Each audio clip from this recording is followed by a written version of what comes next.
Welcome, everybody. Happy Thursday. Thank you so much for being here with us today.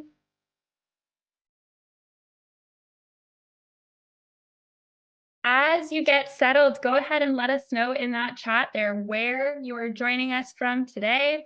We're going to wait just 1 minute and then we're going to go ahead and get started. Welcome, everybody. Happy Thursday.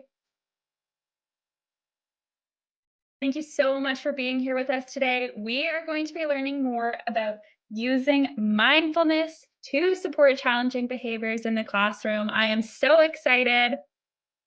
We had almost 2,000 early childhood professionals join for today. Such an amazing community.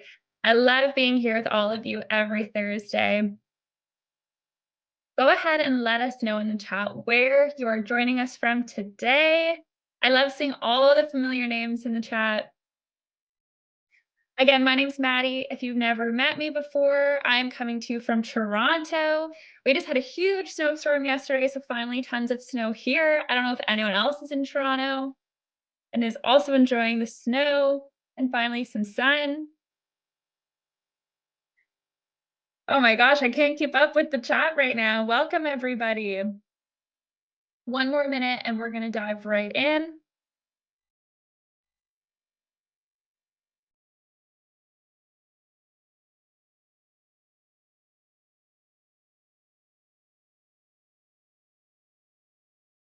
Welcome.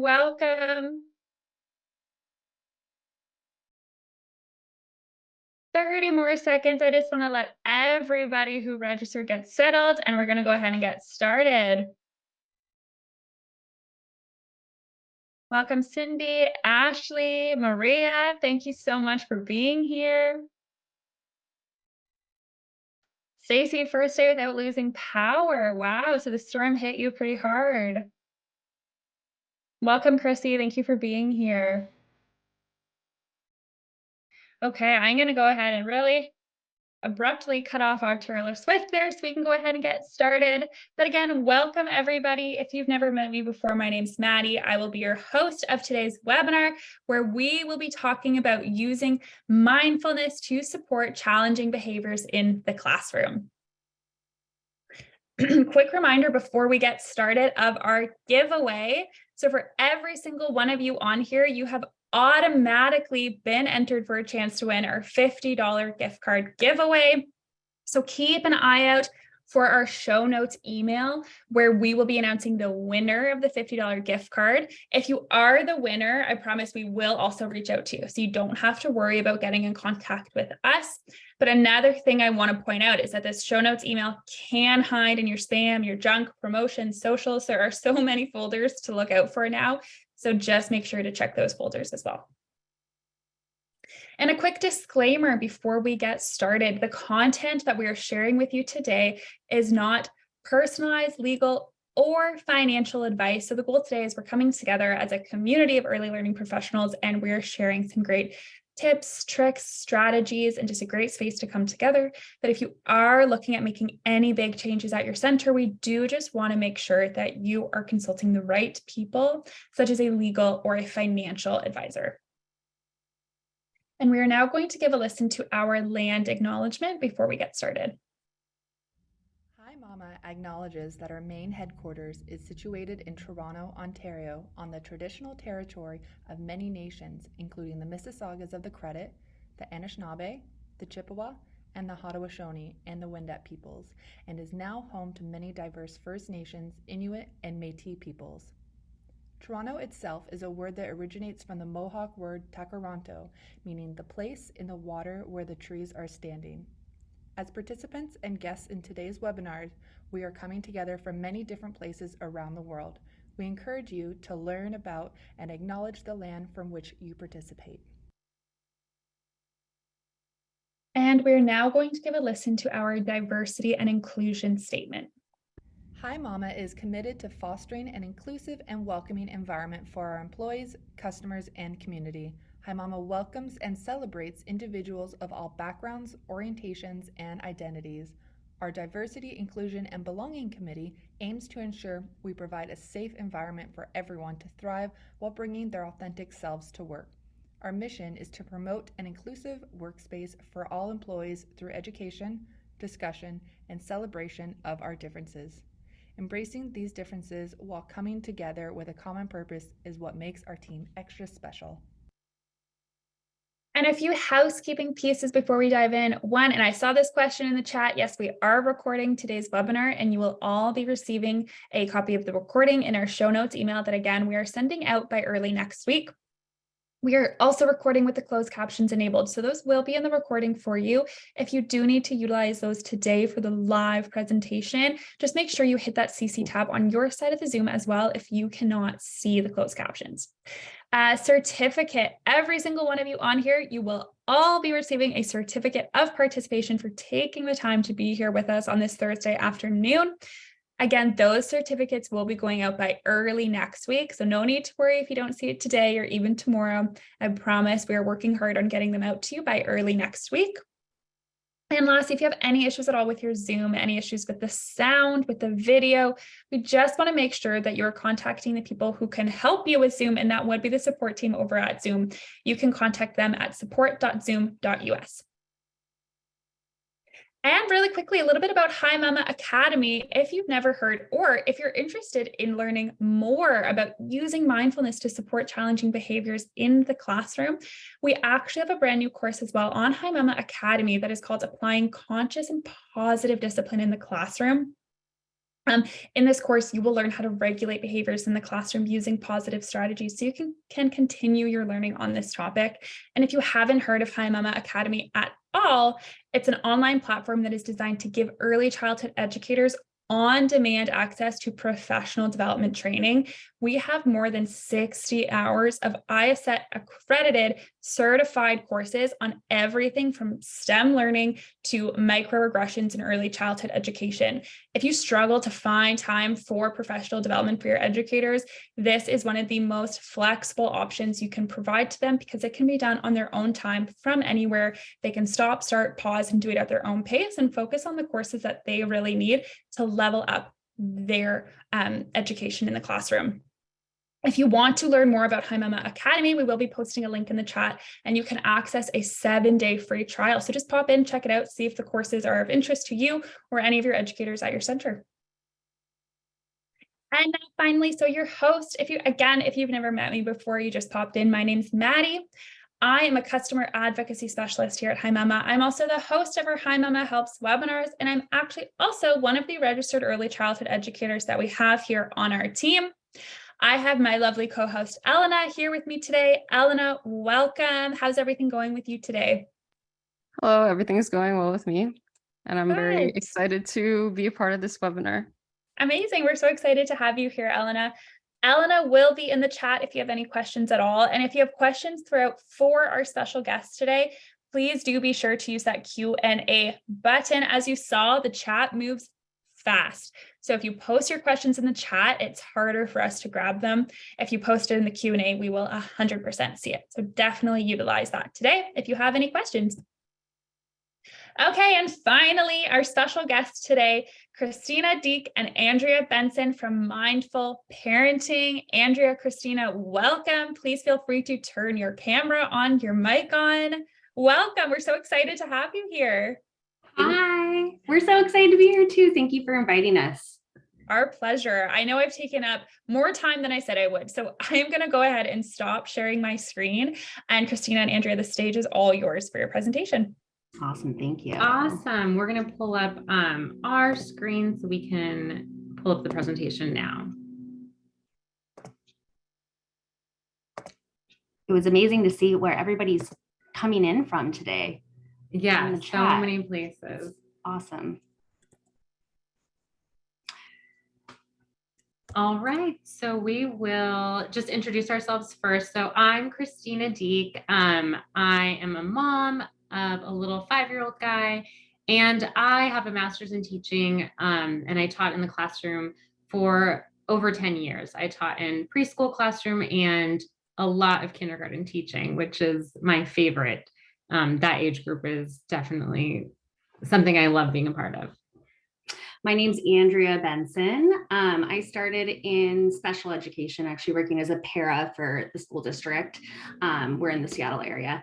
And then went on to get my master's in education and special education, taught in an inclusive preschool classroom where some of the kids had IEPs, which are individual education plans, and then kids who were neurotypical, and then went on to get my certification as a behavior analyst. So I've worked a lot in homes, community settings, and different school settings to support kids with a variety of different skills that they were learning related to behavior.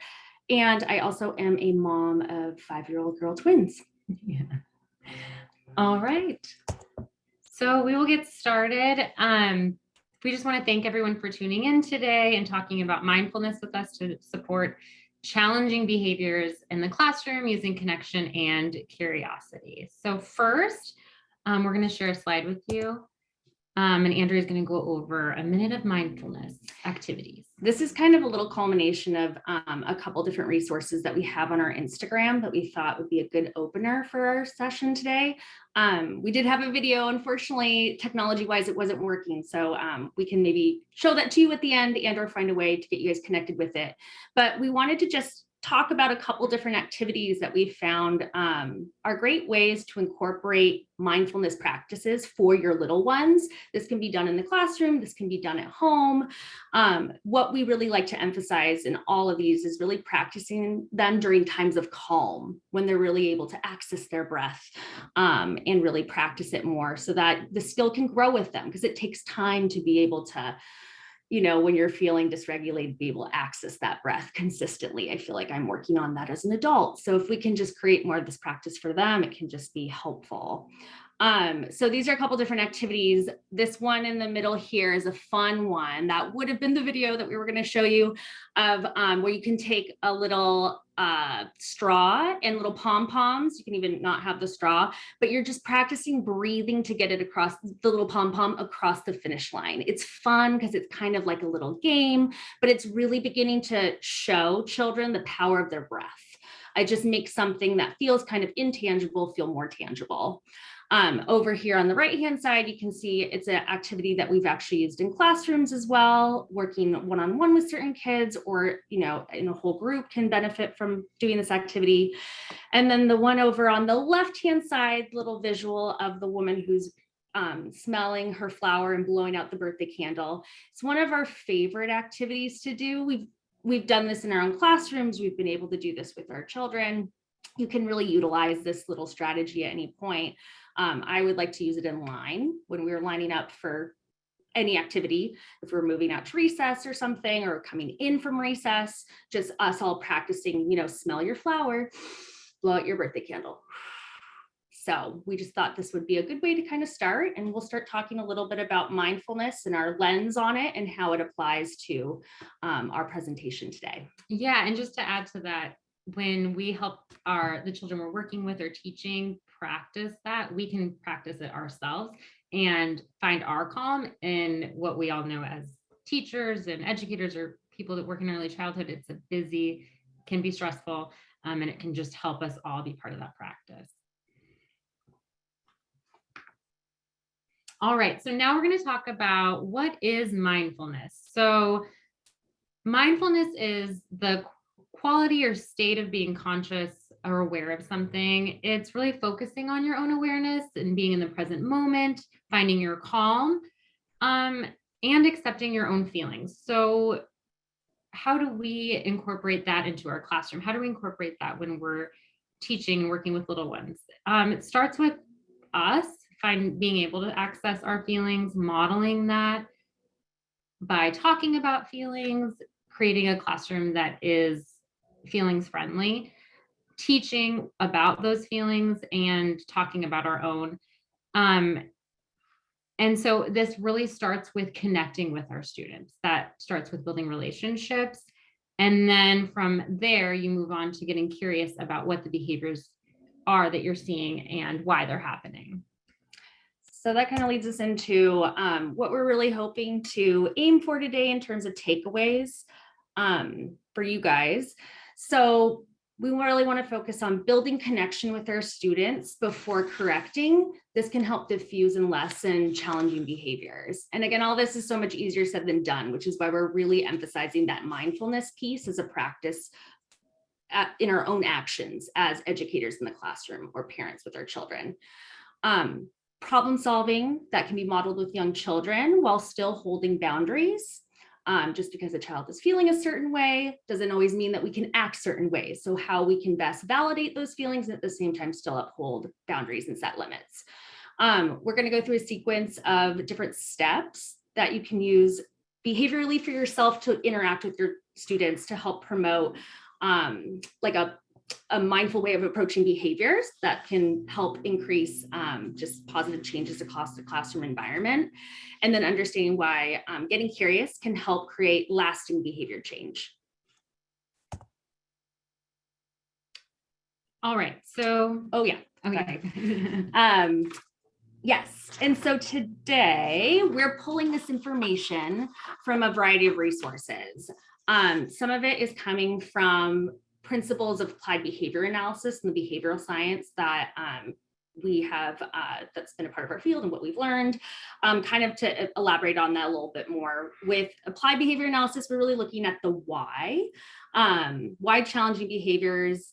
Understanding the why can help us inform how we can then replace those challenging behaviors with skills that help the children who are using these challenging behaviors communicate what they need in a more functional and effective way. So, for example, being able to ask a teacher for help when a conflict is happening versus a peer, taking it into their own hands literally and like hitting another child in order to get what he wants. So we'll go more into detail, but really talking about that. Why is this happening? We're also going to pull educational strategies that have been used in a variety of settings for us personally, in homes, classrooms, clinics, community. And then a lot of our content really comes from principles of positive discipline. We're positive discipline educators. Maddie, you were mentioning a course that expands on all this, that is based in positive discipline as well. It sounds like sounds great. But what we want to focus on here is that positive discipline, there's actually this wonderful quote. I'll just tell you guys it. Positive discipline is effective with preschoolers because it is different from conventional discipline. It has nothing to do with punishment, which people may think is synonymous with discipline, and everything to do with teaching. Which begins with modeling the skills and values you hope for children to develop. Again, we know both as educators and as parents, this is a lot easier said than done, where those responding to those challenging moments with curiosity and emphasizing connection, they take practice, which is again why we're really emphasizing that mindfulness piece of this. And we'll continue to talk about it. All right, so we just want to thank everyone for being here again, because we know that as educators, you make such an impact on the lives of all the children that you work with. As you may know, children have many attachments throughout their lives, but some of the most important attachments are the relationship with their parents, caregivers, and teachers.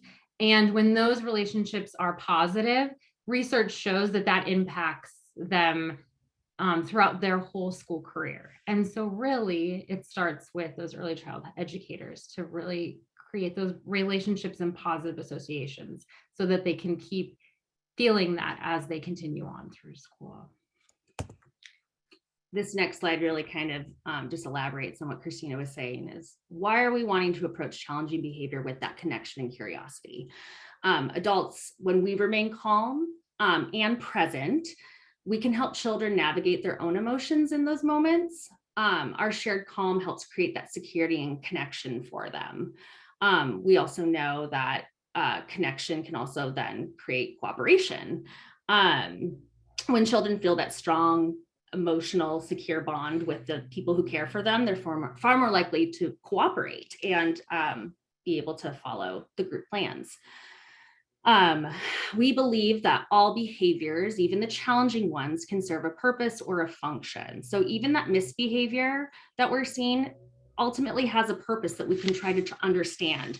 This all goes back to Alder, who actually is a psychologist from the early 1900s. His work really informed a lot of the basis for positive disciplines theory and their practices.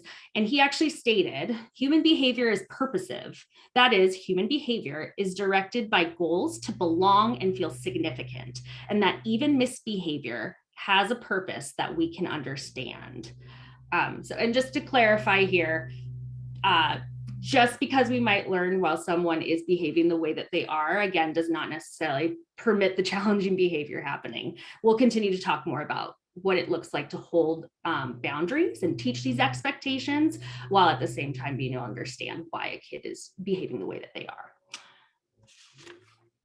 And then the last one is just a child's misbehavior can clue us in as educators as to what skills specifically they're needing to learn. So again, if we're viewing discipline as teaching, this can really help us just inform what we can then teach more explicitly, so that kids kind of have these skills that then can replace more of like the challenging behavior that we're seeing.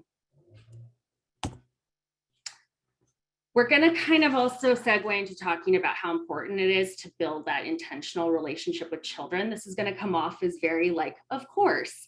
However, there's this great article that I believe we had like put in our information for this webinar. Yeah, you should be able to access it through one of the links sent. Yes, it's great. But essentially, we just wanted to take a moment to talk about how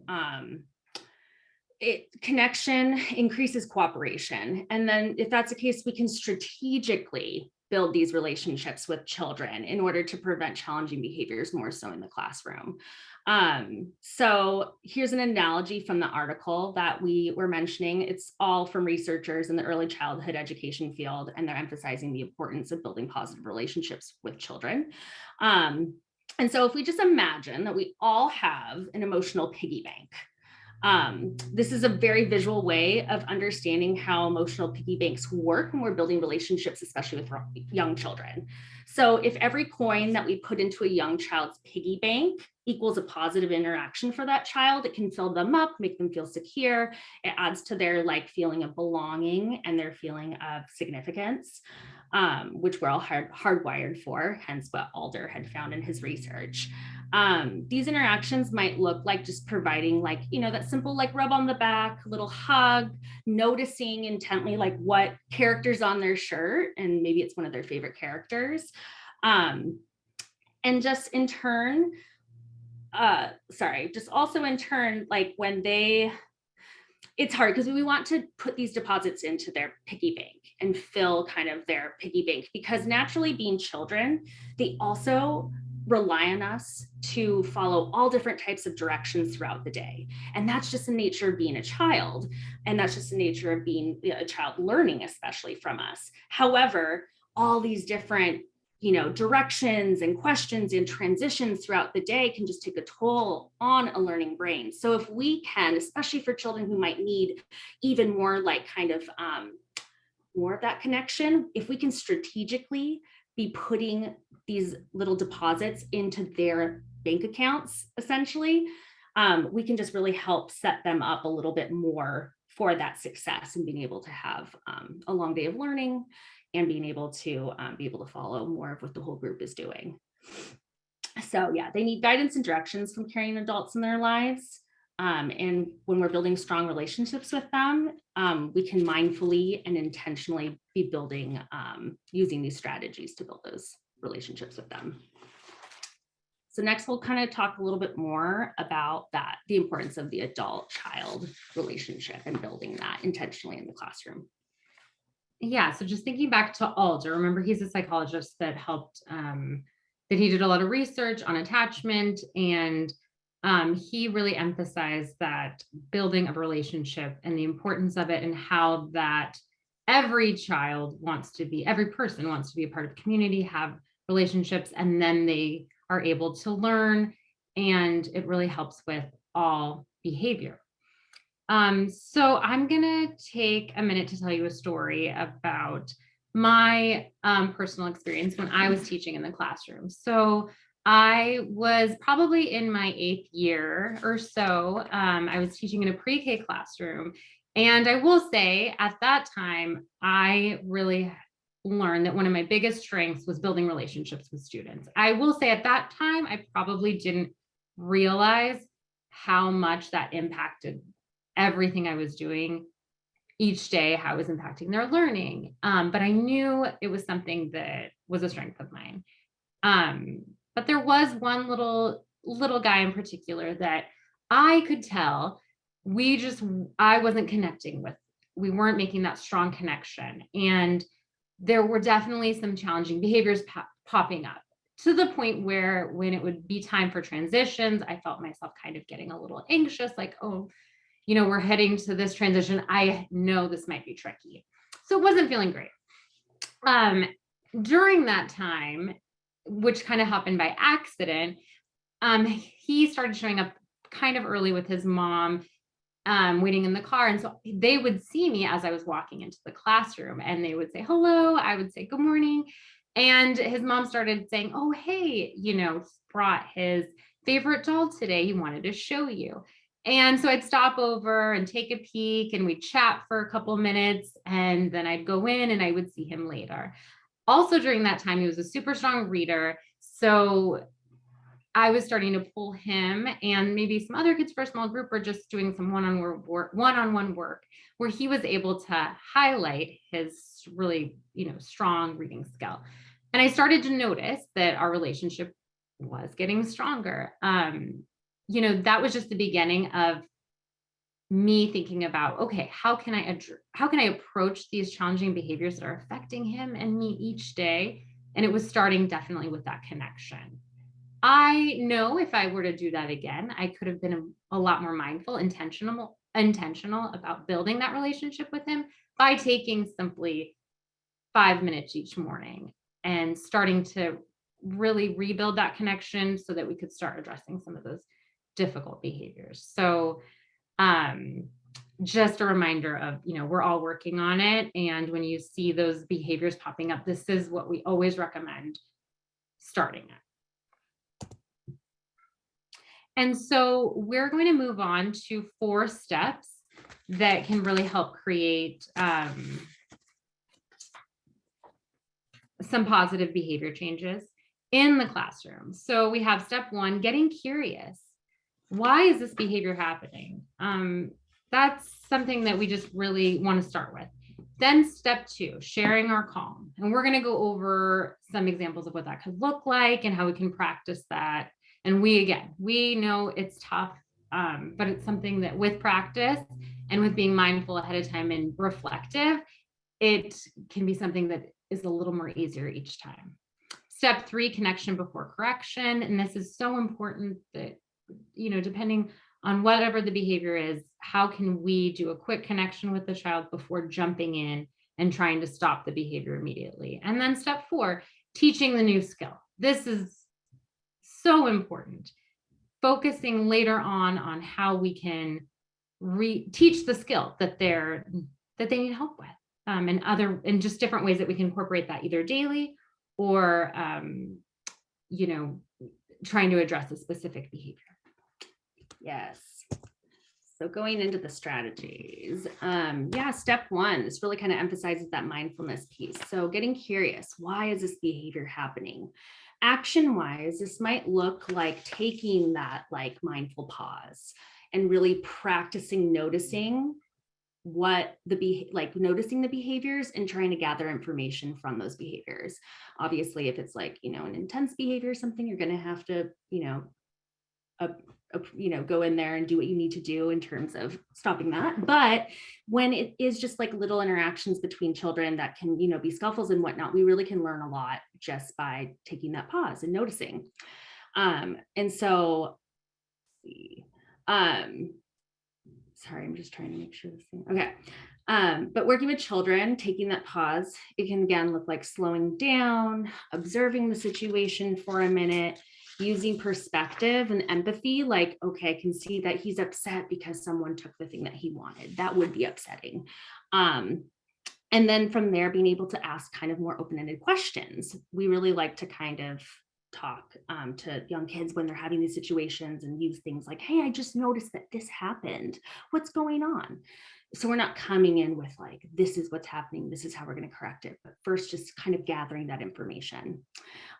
Again, understanding why a behavior is happening can help create more of that long-term change versus kind of those short-term quick fixes. Let's just like stop the behavior in the moment.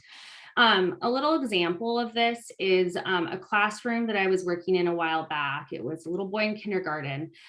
The start of the day, especially when everybody be coming to class, everyone is putting their stuff in their cubbies. It's naturally a very busy time, but we noticed that each day this little boy, it was becoming more and more difficult for him. And he was kind of pushing into peers more and beginning to like increase his voice volume. And it was, becoming more and more of a noticeable, challenging time for him. We were able, through being able to really notice what was going on and thinking why this was happening, we were able to see that obviously this was extremely overwhelming. It's overwhelming time in general. Those transitions can be so busy and kind of nutty, but it was really busy and hard for him. And so what we were able to do was we were able to actually have him come in a couple minutes before the rest of the group. It allowed him to like feel more regulated, get his stuff where it needed to go. He didn't feel like he had to compete with all the other people around him. And then we also were able to move his cubby, so it was closer to the door. So it was just less obstacles to deal with. It's a lot more clear cut.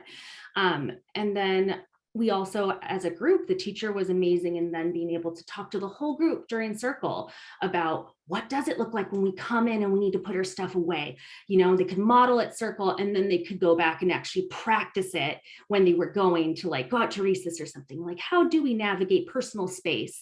So it was just a great example of how we can really step back and kind of understand what's happening first before just trying to like stop the behavior in the moment. Second step is sharing our calm. Again, all these are so much easier said than done. It takes practice, hence that mindfulness piece. But this can look like pausing, breathing, being as present as we can and fully attentive. For me, I know it really is like slowing my body movements down, really trying to listen before speaking. That warmth that we can exude as like their caregivers, as their teachers, really can speak loads when we're working with children when they're feeling stressed out and in situations, maybe with other peers or feeling frustrated. How we respond both verbally and non-verbally can lower a child's stress in that moment, which might in turn also diffuse any additional challenging behavior or anything that might escalate. So we definitely want to focus on being able to just, when they have mistakes, because children do, being able to go into talking to them with when they're feeling distressed with that calm and that connection is really going to help. Again, slowing down and responding to our children's distress and mistakes does not mean that we're giving in to anything they're wanting or that they're needing, but we are at the same time holding the boundary, but we can also be present and hear what they need to say and share our calm with them.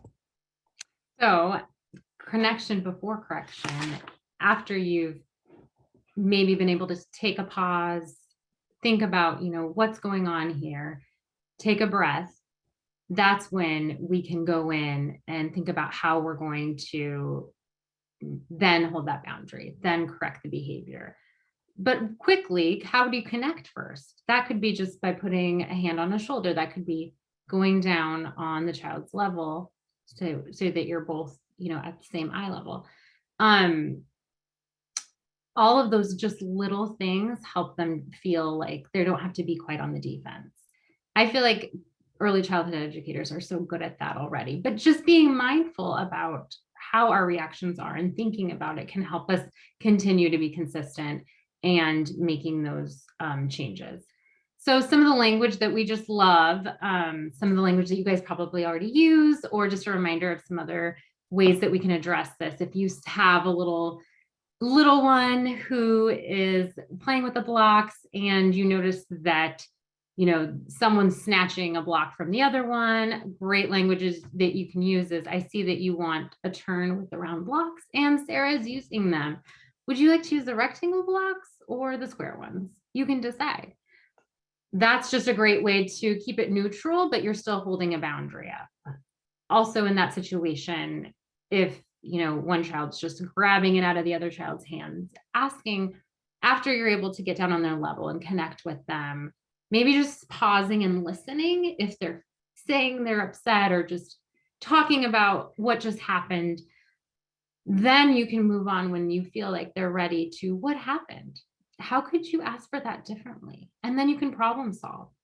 But that's, again, after you've been able to connect with them, share your calm with them, then you can teach or problem solve. Another great way to, some more language that's great is, I noticed that we're having a hard time with the blocks. We took it out of their friend's hands. What can we do next time? So that just really emphasizes that, everyone makes mistakes and that's okay. We're learning, but also talking about the boundary. This isn't safe. That's not a way that we get to use the blocks if we want them. What are some other things we can do instead? Invites them in to help problem solve too. Yeah. So now we are at, I would say my favorite part of teaching mindfulness is teaching it. So teaching those as a skill. So how do we do that? How can we incorporate this daily into our curriculum? And again, we work with so many teachers and in early childhood programs that do such an amazing job of incorporating these in. I constantly am hearing new stories that teachers are reading to their students that are so great. And helping with social and emotional skills. But just remembering that there's a lot of resources out there, and we have a free resource library that we'd love to share with educators and parents. So that includes visuals like the feelings chart, and just having that up, talking about in the morning. We've seen other teachers just having, part of a checklist. It's like, come in, put your things away. How do you feel today? Just, keeping it light, because some children, it can be overwhelming to talk about feelings, but if it's something that they're used to hearing and you're talking about how you're feeling over time, that's going to become easier for them and they can feel more comfortable. We have also created tools like calming cards. This is great for homes or schools, having a calm down basket with different options. You can have them pick which activities they feel comfortable with. So it's something that they practice outside of times when they're upset, practicing, and you model it as the adult. When I'm upset, I feel really good when I'm able to hug a levy, or I feel great when I'm able to take a breath. Let them choose what they feel comfortable with and practice it outside of times when they're feeling upset or mad. Like we said before, reading books that talk about these skills so they can relate to characters and relate to each other. Creating social stories. We love helping families and teachers create social stories that really teach the expectation, and it resonates with the child because they are seeing the steps that it takes to change that behavior. And then also by modeling it, like we talked about, talking about our own feelings. If you're a co-teacher, maybe a little bit of role playing. That's always something that children love doing and seeing, and it can really go a long way. Absolutely. When I was teaching in my classroom years ago, so kind of just a little story that builds on how we taught him a new skill when he was having a hard time at circle. This little boy was struggling at circle, which again, they're all learning to be at circle, but we noticed over time that he was really having a hard time, understanding where his body was in space. And it just began to gradually grow into then like rolling over to where his peers were and kind of rolling into the middle of the circle. And, we tried different strategies in the moment, like, okay, maybe we provide him something to kind of fidget with. Maybe we, of course, we're trying to engage him more in the actual like circle itself, making that fun and exciting. But we also saw that ultimately he really needed help with like a skill here. There was something here that he needed more explicit kind of teaching, more intentional teaching for his little brain to understand. And so again, with kind of like figuring out that why and being able to kind of figure out how, what his journey was with going through, he was, for example, starting with a new OT. By talking to his parents, we were able to figure that out and able to collaborate with the OT to find maybe like a weighted blanket that was going to help on him to just kind of keep him more oriented with where he was and feel like his body was in that space. But also with that, we also realized as a team, we're like, okay, he also didn't start at the same time as everybody else in the classroom. So maybe there's just some basics about the routine that, let's be real, they can all benefit from the refreshers, right? But we were like, okay, maybe we really need to teach it to him in a way that's so visual, that's so easy for his brain to understand, and really teach him what circle time looked like. And so we actually created a little visual story that was special to him. And it had a picture of what it looked like to be at circle, what things he could use and how to use them. And then in turn, also what, we typically don't do at circle, what was kind of unexpected when we're there. And again, not like in this punitive way, but just him being able to discriminate, like, oh, this is what it looks like being at circle. I'm learning what the expectation is. We also use that little book to have a couple minutes with him at the start of the day to kind of connect with him. It was very positively framed. It was very, it was something he actually looked forward to each morning because he got a teacher they got to read it with.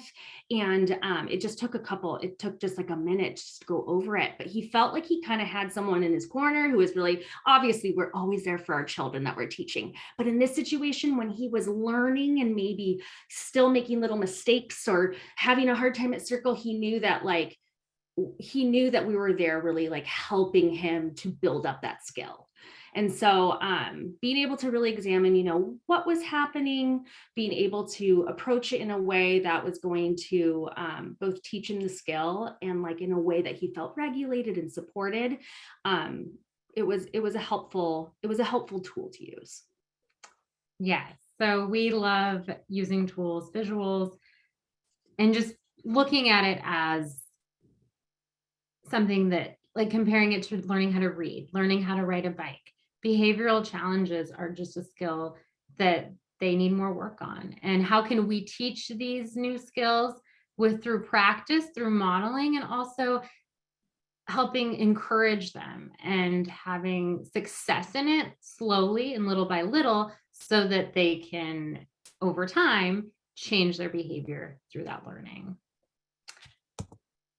Absolutely. And so this was the quote that I said earlier. We just, again, love how positive discipline defines discipline. So positive discipline is effective with preschoolers because it's different from conventional discipline. It has nothing to do with punishment, which many people think is synonymous with discipline, and everything to do with teaching, which begins with modeling skills and values you hope your children will develop.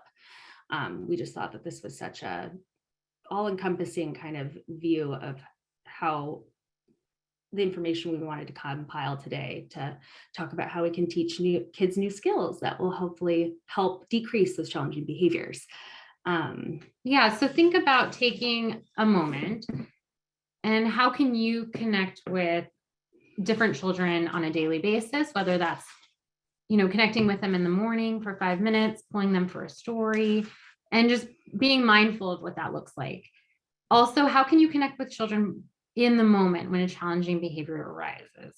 That's through a touch, a smile, something to help them feel like Andrea said earlier, they have someone on their team. And do that before attempting to correct the behavior. And when that's practiced more often, children will feel that connection in the relationship and their behavior will change. It's definitely something that takes practice, but it is successful. So that's how we talk about mindfulness in the classroom. So just a reminder, if you are interested in any of our resources, again, we love visuals at home, in the classroom. We love social stories. So we have some free downloads that we created that we wanted to share with everyone. If you think this is something that could help you in your classroom or with a client or at home, it can apply to any of those things. Definitely. And currently we're offering parent coaching services, but pretty soon here, we're also going to be putting up on our website our mentoring packages. So we love working with school teams. We love teaming with educators. So we would love to be able to offer services where we can, help work with you to kind of figure out situations that you might be going on in your classroom on a more personalized level. So signing up for a newsletter is the best way to stay connected for that type of information. And hopefully we'll have that going live pretty soon here on our website. Yeah. And just in general, we love collaborating and learning with fellow educators. We're so grateful you guys showed up today to listen to us present. And please follow up and reach out if we can't get to all the questions, obviously, today, or just we'd love to connect. Do you want to go to the next slide? So these are just other ways to connect with us. So we're on Instagram, Facebook. You can always email us, reach out that way, or visit our website. Thank you. Thank you so much. Thank you so much, Christina and Andrea. That was amazing. I really, really love the point you were hitting home on just connecting with the child, but also just the idea of connecting with them before something happens. We don't have to wait for this negative or challenging behavior to show up, but just show them that we're there with them and help them feel seen. I really appreciated that point. So thank you so much for all this information. I'm going to leave this slide up for a minute so we can let everybody write it down, take a photo, take a screenshot, whatever way you want to keep track of these contact information. And then in just a minute, we'll transfer over to a quick Q&A. So Andrea, Christina, go ahead, take a sip of water, catch your breath. I know that was a lot of information. We had some really great questions come in. So we're going to go ahead and jump over to a Q&A in just 1 minute. I am really quickly going to go ahead and launch our poll that we ask our audience every Thursday. So I'm launching that there to all of you on here. This is going to pop up on your screen. Go ahead and take a minute to fill it out. I'm going to leave that there. We're going to let Christina and Andrea catch their breath, and then we're going to jump into a Q&A. I am going to go ahead and take over our screen share here. Perfect. So you can still see that contact information there. And then I'm going to go ahead and really quickly pull up the questions that came through. Thank you so much to everybody who was asking questions today. If we do not get to your question, please know that we will be sharing again in our show notes email the contact information for Mindful Parenting if you want to continue the conversation and continue to learn more with Christina and Andrea. Yeah. Okay. Are you ready for a couple questions? Yeah. Okay. So the first question that I have here, what tools could I possibly use when they themselves, the educator, is feeling anxious, is feeling overwhelmed when they're dealing with a child who is just not listening in that moment? Great question. Yeah, I think just what comes to mind for just off the top of my head right now is, what can you, and it's so hard as moms, as former teachers working with children to it's hard to say, make sure you're taking care of yourself, right? Mm-hmm. But it's so important because you're constantly as teachers taking care of everyone else around you. So outside of teaching time, whether that's just something small, like making time to go for a walk, how can you take care of yourself? And that's really, up to knowing what you need. And then outside of that moment, taking a pause when a challenging behavior arises and taking a breath, and literally it can be a few seconds, but just pausing can give you time to help yourself feel a little bit regulated before jumping in.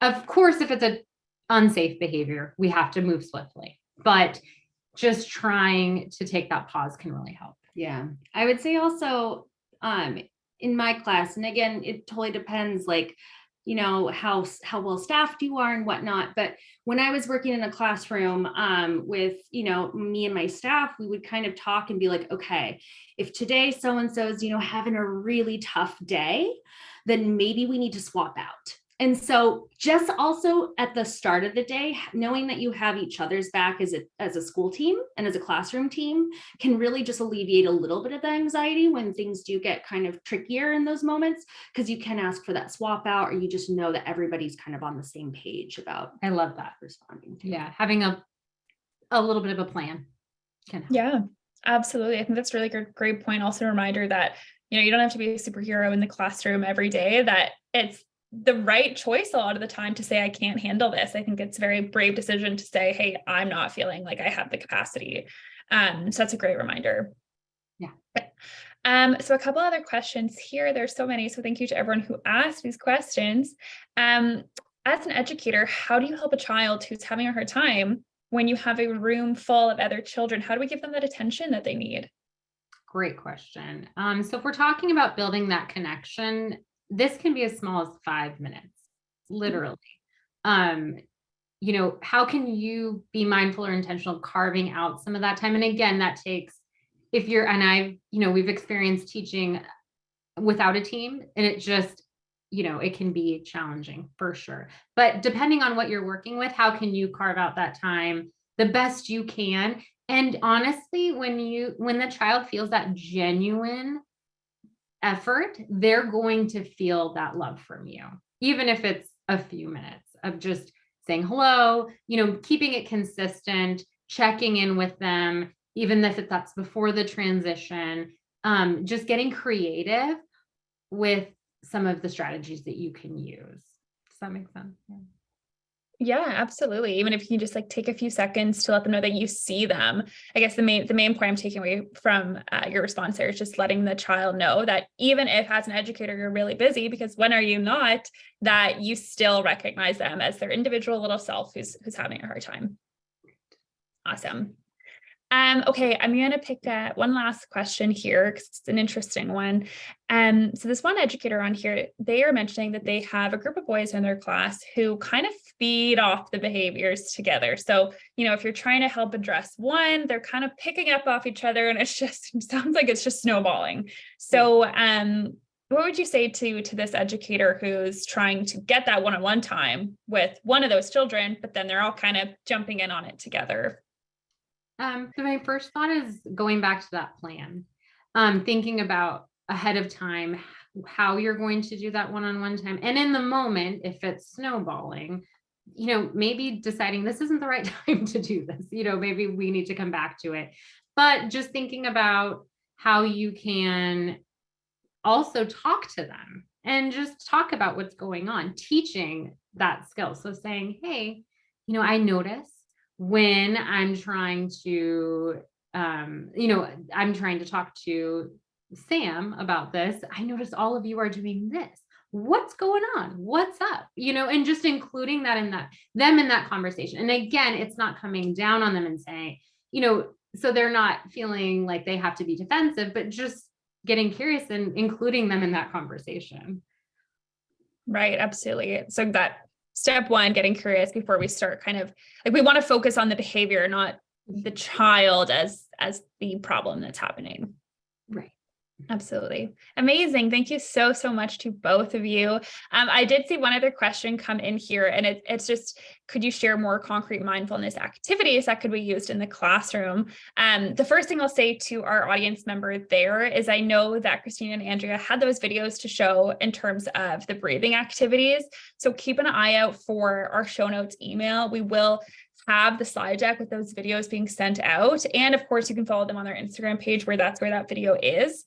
Did you have any other activities that you wanted to add to that list?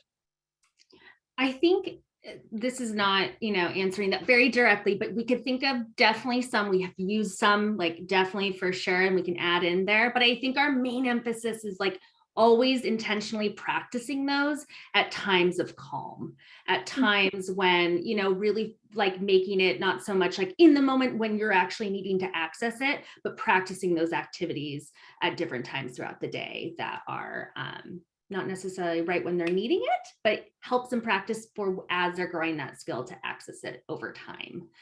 Yeah. And I would also say, simple things, and keeping it simple, like using a mirror and having them look at it and saying, oh, what does it look like when you're feeling upset? Let's make that face. What does it look like when you're feeling really happy? Let's make that face. Keeping just doing those simple activities, and also focusing on teaching, if we're talking about feelings specifically, what does happy mean? What does it mean to you? What does it mean to me? just breaking it down and defining it for them can be so powerful, because these are really big concepts that they're just trying to grapple with and understand, but they, and they feel it's so big. And actually one that I loved that I did in the classroom, we'd actually do it during transitions. So it was kind of like twofold, like they were super engaged. And at the same time, they were learning like a mindfulness strategy while we were like transitioning to recess or coming in from recess. But I don't know the name of it off the top of my head. I always called it a breathing ball. It's actually in the video that would not show, unfortunately. But it's one of those balls, I'm sure you guys can know I'm talking, it's like geometrical, and it kind of grows as you pull it, and then you can like go smaller. We would practice our deep breathing, and I would walk kind of backwards in front of the kids and kind of pull open the ball and practice like putting a lot of breath in your belly and then like releasing that breath out and doing it again, and just practicing it as we were walking. Or it could be done at circle, or it could be done in a small group. But that's one of, it's such a tangible activity, and it was fun to incorporate it different ways during a practical classroom day as well. Right? Yeah. And I think one great thing I just thought of too, that can really help is helping children think about labeling their feelings and talking about what their body feels like when they have those feelings can be really powerful for them, because again, those are so overwhelming, but when they can talk about it and say, when I'm feeling excited, my body is buzzing, those kinds of things that just really help it feel less scary, and they can relate to each other and to you as their leader and teacher, and creates just that common dialogue around that language and those words. So it just becomes more familiar. Right, absolutely. Thank you both so much. Those are fabulous ideas. For everyone on here, if you missed writing any of those down, just a reminder that we will be sending out the recordings so you can take a look, listen to those activities again. But Christina, Andrea, thank you so much for being here with us today, for sharing all those tips, all this knowledge. We really appreciate it. And we certainly hope to work with you again. But thank you so much. Thank you. Thank you. Take care. Bye-bye. To everyone on here, before we wrap up, just a really quick reminder that we will be sending out the show notes email. So we've got the recording, the slides going out early next week, along with your certificate. So again, early next week. And again, they tend to hide sometimes in your spam junk folder. So definitely take a look in there. And then in 2 weeks, we will be back here and we are talking about handling tantrums with confidence. Big one, using the 4 C's framework. So you can sign up for that now. Again, that's happening in 2 weeks. To all of our regulars on here who have been with us for 142 weeks of webinars that we've been doing now every single Thursday, we are switching to a bi-weekly schedule. So we will now be here every other week instead of every Thursday. So you do not want to miss out on signing up for this one. But just a reminder, it's not next week. It will be on February 9th. So I certainly hope to see you all there. And last reminder about the giveaway, keep an eye out for the show notes email where we will be announcing the winner. And before I let you all get back on with your very busy days, if you're not connected with us on social yet, please do. We have an amazing Circle Time group on Facebook where there are tons of educators in there sharing ideas, tips, strategies, just connecting with each other. And we also announce all of our upcoming webinars. We will remind you of the dates. We have our preschool podcast, the new version, launching next week. So that will be being announced on our Instagram page as well. So give us a follow there if you want to stay tuned with what we have going on. Otherwise, thank you so much to all of you for being here on this Thursday afternoon. And I certainly hope to see you all in 2 weeks. Take care, everybody. Bye-bye.